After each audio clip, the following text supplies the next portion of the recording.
Hi hello నమస్తే, నేను మీ కట్టా కార్తిక్. మాజీ ముఖ్యమంత్రి జగన్మోహన్ రెడ్డి గారి కుటుంబ ఆస్తుల పంచాయతీ ప్రస్తుతం ఎన్సీఎల్టీ కోర్టుకు చేరింది. ఎన్సీఎల్టీలో జగన్మోహన్ రెడ్డి గారు స్వయాన తన తల్లి విజయమ్మ మీద, చెల్లి షర్మిల మీద ఫిర్యాదు చేసిన విషయం మీ అందరికీ తెలుసు. ఆ ఫిర్యాదు మీద ఈరోజు విజయమ్మ, షర్మిల కూడా ఎన్సీఎల్టీలో తమ వర్షన్స్ని ఇవ్వడం జరిగింది. ఇప్పుడు ఎవరు నిజం ఎవరు అబద్ధం నేను చెప్పే ప్రయత్నం చేస్తాను. ఈ మొత్తం వీడియో మీకు నచ్చితే లైక్ చేయండి, మీ అభిప్రాయాన్ని కామెంట్ చేయండి, ఈ వీడియో 10 మందికి చేరేలా షేర్ చేయండి. సరే, ఒకసారి విషయంలోకి వెళ్తే, తన తల్లికి గిఫ్ట్ డీడ్ రూపంలో ఇచ్చినటువంటి ఆస్తులు తనకు తెలియకుండా షర్మిలకి ఆమె ఇచ్చేసింది. కాబట్టి ఆస్తులు తిరిగి తనకే ఇప్పించాలి. ఇప్పుడున్న ప్రత్యేక పరిస్థితుల్లో తన ఆస్తి తన చెల్లి షర్మిలకి వెళ్ళటం నాకు ఇష్టం లేదు, కాబట్టి తనకే ఇప్పించాలి అని చెప్పేసి జగన్మోహన్ రెడ్డి గారు ఎన్సీఎల్టీలో ఫిర్యాదు చేయడం జరిగింది. తన కంపెనీ అయినటువంటి క్లాసికల్ రియాలిటీకి 51% షేర్లు తిరిగి కేటాయించాల్సిందే అనేటువంటిది ఆయన ఇచ్చినటువంటి కంప్లైంట్. దాని మీద ఇలా విజయమ్మ చెప్పినటువంటి వర్షన్ ఏంటి అంటే, గతంలో కుటుంబ ఒప్పందాలు మా కుటుంబం అంతా కలిసి 2018 ఆగస్టులో కుటుంబ పెద్దల సమక్షంలో కేటాయించుకున్న షేర్లు అవి. ఆ కేటాయింపులో భాగంగానే ఆ షేర్లు నా పేరు మీద కేటాయించబడ్డాయి. అవి నా ఇష్టపూర్తిగానే షర్మిలకి ఇచ్చాను. అది కుటుంబ వ్యవహారం, అది కుటుంబ ఒప్పందం. ఆ కుటుంబ ఒప్పందంలోకి ఎన్సీఎల్టీ దూరటానికి లేదు. షర్మిలకి జగన్కి ఉన్న రాజకీయ విభేదాల కారణంగా జగన్ ఎన్సీఎల్టీలో ఫిర్యాదు చేయడం జరిగింది. దీని వెనకాల ఉన్నది రాజకీయ కారణం తప్ప ఇంకేమీ కాదు అనేటువంటిది ఇక్కడ విజయమ్మ చాలా క్లియర్గా చెప్పింది. సరే, షర్మిల సహజంగానే అన్న రాజకీయ ఉద్దేశాలతో నా మీద ఈ కంప్లైంట్ చేశాడు అనేది తను చెప్పుకుంటుంది. కానీ ఇక్కడ విజయమ్మ కంప్లైంట్ మనం మాట్లాడాలి. ఎందుకంటే విజయమ్మ గతంలోనే చూసాం, షర్మిల పక్షమా జగన్ పక్షమా అన్నప్పుడు తను షర్మిల పక్షమే. ఒక బిడ్డ మరో బిడ్డకు అన్యాయం చేస్తున్నప్పుడు ఏ తల్లి చూడలేదు, నేను చూడలేకపోతున్నాను అని ఇండైరెక్ట్గా జగన్మోహన్ రెడ్డి షర్మిలకు అన్యాయం చేస్తున్నాడని ఓపెన్గా బహిరంగ లేఖ రాసి మరీ చెప్పారు.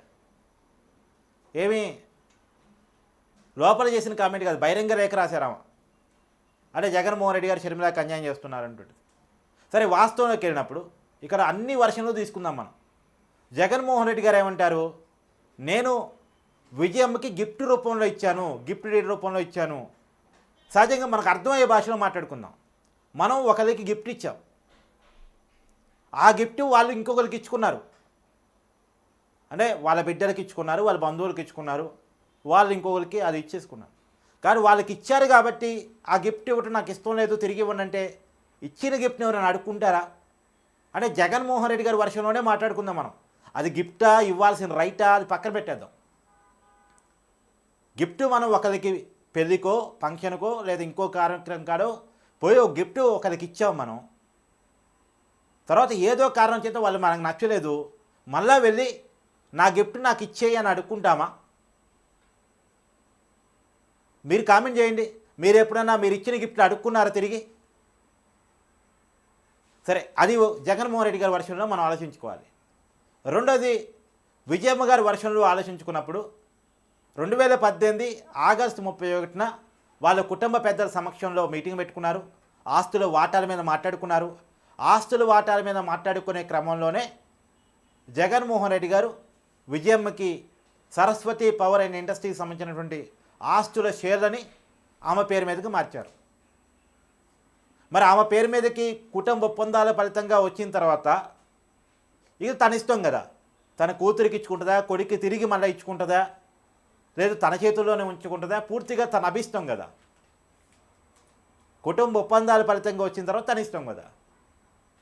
ఇంకోటి, ఉమ్మడి ఆస్తిలో రాజశేఖర్ రెడ్డి గారు లేరు కాబట్టి పెద్ద ఆయన, కుటుంబ పెద్ద ఆయన, విజయమ్మ గారికి ఖచ్చితంగా కుటుంబ పెత్తనం మీద అజమాయిషీ ఉంటుంది, ఆమెకు ఆ రైట్ ఉంటుంది. ఇది విజయమ్మ గారి వర్షం నుంచి చూసినప్పుడు.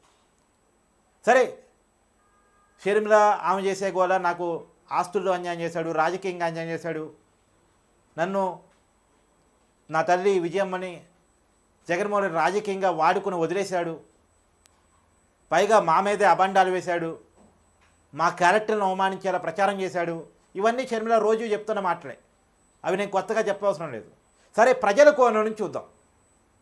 ప్రజల కోణం నుంచి చూసినప్పుడు అది పూర్తిగా వాళ్ళ వ్యక్తిగత కుటుంబ పంచాయతీ, దాంట్లో వేరే అభిప్రాయం లేదు. ఆస్తులు ఎవరికి రావాలో వాళ్ళకి కోర్టు చెప్పింది, కోర్టు ఎవరికి ఇస్తే వాళ్ళవే. కానీ ఆ వ్యక్తిగత ఆస్తులు కాదు, వాళ్ళ కుటుంబ ఆస్తులు కాదు. వాళ్ళ కుటుంబ ఆస్తులు అయ్యి ఉంటే ఆస్తుల్లో ఎవరు వాటాదారైనా ఎవరు ఓనర్ అయినా మనకు అనవసరం, ఎవరు విన్నర్ అయినా ఎవరు రోజులైనా మనకు అనవసరం. కానీ అవి పూర్తిగా ప్రజలకు సంబంధించిన ఆస్తులు. Saraswati industries Saraswati power and industries private limited అది ఏర్పాటు చేసింది ఎందుకు? ఓ కంపెనీ పెట్టి కొంతమందికి ఉద్యోగాలు ఇవ్వటం కోసం ఏర్పాటు చేసినటువంటి కంపెనీ. రాజశేఖర్ రెడ్డి గారు ముఖ్యమంత్రిగా ఉన్నప్పుడు ఆ అధికారాన్ని ఉపయోగించుకొని జగన్మోహన్ రెడ్డి గారు ఈ కంపెనీ పెడతానని భూములు తీసుకున్నారు. అక్కడ ప్రభుత్వ భూములు, అన్సైన్డ్ భూములు, రైతుల భూములు కూడా ఉన్నాయి. అయితే రైతుల భూములు కొనుగోలు చేశామని చెప్తారు. రైతుల భూములు కొనుగోలు చేయడానికి తక్కువ రేటుకి కొనుగోలు చేశారు. అప్పుడు వాళ్ళు చెప్పింది ఏంటంటే, మీ కుటుంబాల్లో ఉద్యోగాలు ఇస్తాం, మీ ప్రాంతాన్ని డెవలప్ చేసి పెడతాం, ఈ కంపెనీ వస్తే మీ ఏరియా డెవలప్మెంట్ అవుతుంది, ఇలా రకరకాల మాటలు చెప్పారు. మరి అక్కడ కంపెనీ పెట్టకుండా ఆ భూములు వాళ్ళ చేతుల్లో తీసుకొని ఇవి మా భూములు అని చెప్పేసి తల్లి చెల్లి అబ్బాయి కొట్టుకోవటం ఏంటి అసలు? ఎవడబ్బా భూములు అవి? ఒకటి గవర్నమెంటు అన్సైడ్ భూములు ఉన్నాయి, 2 అటవీ భూములు ఉన్నాయి, 3 రైతుల భూములు ఉన్నాయి. ఈ భూముల్ని జగన్మోహన్ రెడ్డి గారు చెప్పొచ్చు, నేను కొనుగోలు చేశానని. కొనుగోలు ఏ మార్గాన్ని చేస్తావు? ఆ రోజు ప్రభుత్వ అనుమతితో రైతులకి నేను కంపెనీ ఇక్కడ పెట్టబోతున్నాను, మీ తలరాత్రులు మార్చబోతూ ఉన్నాను, మీ కొడుకులకు ఉద్యోగాలు ఇవ్వబోతున్నాను, మీ కుటుంబాల్లో ఉద్యోగాలు ఇవ్వబోతూ ఉన్నాను, ఈ ఏరియాని పెద్ద ఎత్తున డెవలప్ చేయబోతున్నాను మాటలు చెప్పి ఆ రోజున్న మార్కెట్ రేటుతో సంబంధం లేకుండా నీకు ఇష్టమైన రేటుకి ఆ రోజు రైతుల నుంచి భూములు కొన్నావు అంటావో లాక్కున్నారు అని కొంతమంది రైతులు చెప్తూ ఉంటారు. మరి లాక్కున్నారో కొన్నారో మొత్తానికి వాళ్ళ చేతిలోకి తీసుకున్నారు. ఆ భూములు కంపెనీ పెట్టకపోగా వాటిని ఆస్తులుగా పరిగణిస్తున్నారు.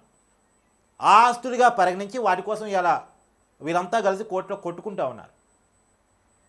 ఆ భూములు పూర్తిగా ప్రభుత్వానికి సంబంధించిన భూములు. కంపెనీ పెట్టలేదు, అక్కడ ఉద్యోగాలు ఇవ్వలేదు, అక్కడ డెవలప్మెంట్ చేయలేదు, ఆ ఏరియాకి డెవలప్మెంట్ రాలేదు.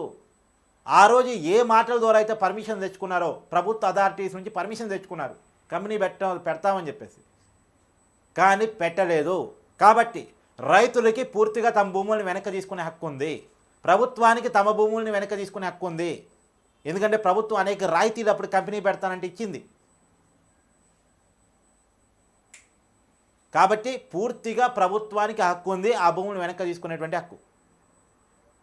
ఎక్కడైనా ఏ కంపెనీ పెట్టేటప్పుడైనా కొన్నాళ్ల పాటు ఆ కంపెనీ కనుక అనుకున్న ఒప్పందం ప్రకారం పెట్టకపోతే ఆ కంపెనీకి ఇచ్చినటువంటి ప్రతి రాయితీని వెనక్కి తీసుకునే అధికారం ప్రభుత్వానికి ఉంటుంది.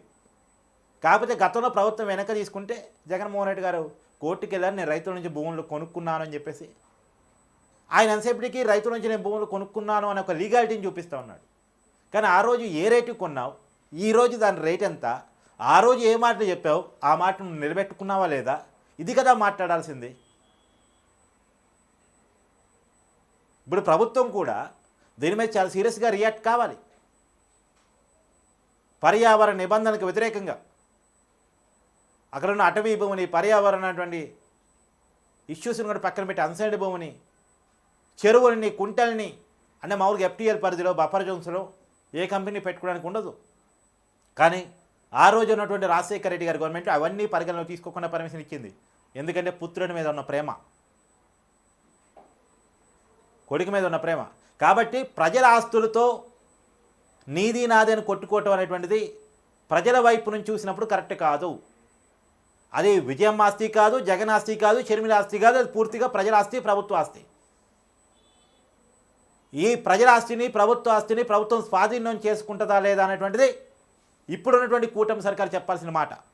కానీ ఇది పూర్తిగా ప్రజలకు సంబంధించినటువంటి ఆస్తి. అక్కడ ఏ కంపెనీ అయితే పెడతానని భూములు తీసుకున్నారో ఆ కంపెనీ పెట్టలేదు. కాబట్టి పూర్తిగా అది రైతుల భూములు రైతులకి వెనక్కి ఇచ్చేయాల్సిందే అనేటువంటిది మనలాంటి వాళ్ళని చేయాల్సిన డిమాండ్. ప్రభుత్వం కూడా ఆ వైపు నుంచి ఆలోచిస్తుంది అని చెప్పేసి అనుకుంటున్నాను. గతంలో పవన్ కళ్యాణ్ గారు ఆంధ్రప్రదేశ్ డిప్యూటీ సీఎంగా ఉన్నారు. ఆయన శాఖ పరిధిలోకి వస్తుంది. ఆయన అక్కడ సర్వే కూడా చేపించారు. ఆడ గవర్నమెంట్ అన్సైడ్ భూమిని ఆ రోజు ఆక్యుపై చేసుకున్నారు అని చెప్పేసి రెవెన్యూ అధికారులు తేల్చారు. దాని మీద ఎంక్వైరీ వేస్తానని చెప్పేసి పవన్ కళ్యాణ్ గారు స్వయంగా వెళ్ళి అక్కడికి పోయి భూముల్ని చూసొచ్చారు. కాబట్టి ఆ భూముల్ని మరి డిప్యూటీ సీఎం మన పవన్ కళ్యాణ్ గారు నిర్ణయాల ద్వారా వెనక్కి తీసుకుంటారా లేదా అనేటువంటిది చూడాల్సినటువంటి అవసరం అయితే కనపడుతూ ఉంది. ఇప్పుడు ఉన్నటువంటి ఎన్సీఎల్టీ కోర్టులో కూడా ప్రభుత్వం కూడా తమదైనటువంటి పిటిషన్ వేసి అది వాళ్ళ కుటుంబ ఆస్తి కాదు, వాళ్ళు షేర్ల కోసం కొట్టుకోవాల్సిన అవసరం లేదు, అది పూర్తిగా ప్రజలకు సంబంధించిన ఆస్తి, అక్కడ ఉన్నటువంటి భూములు, దానికి ఉన్న షేర్లు. ఎందుకంటే షేర్ వాల్యూ ఎలా ఉంటుంది, ఆ కంపెనీకి ఉన్న వాల్యూని బట్టి ఉంటుంది. ఆ కంపెనీ వాల్యూ అంటే అక్కడ ఉన్న భూమి, వనరులు, మిషన్లు మొత్తం అన్నీ పరిగణలో తీసుకున్న తర్వాత కంపెనీ యొక్క షేర్ వాల్యూ ఏంటి అనేది షేర్ వాల్యూని డిసైడ్ చేసేటువంటి ఫ్యాక్టర్స్లో అవి అన్నీ ఉంటాయి. కాబట్టి మరి పవన్ కళ్యాణ్ గారు ఎలాంటి నిర్ణయం తీసుకుంటారు లేదు అనేటువంటి చూడాల్సినటువంటి పరిస్థితి కనపడతా ఉంది.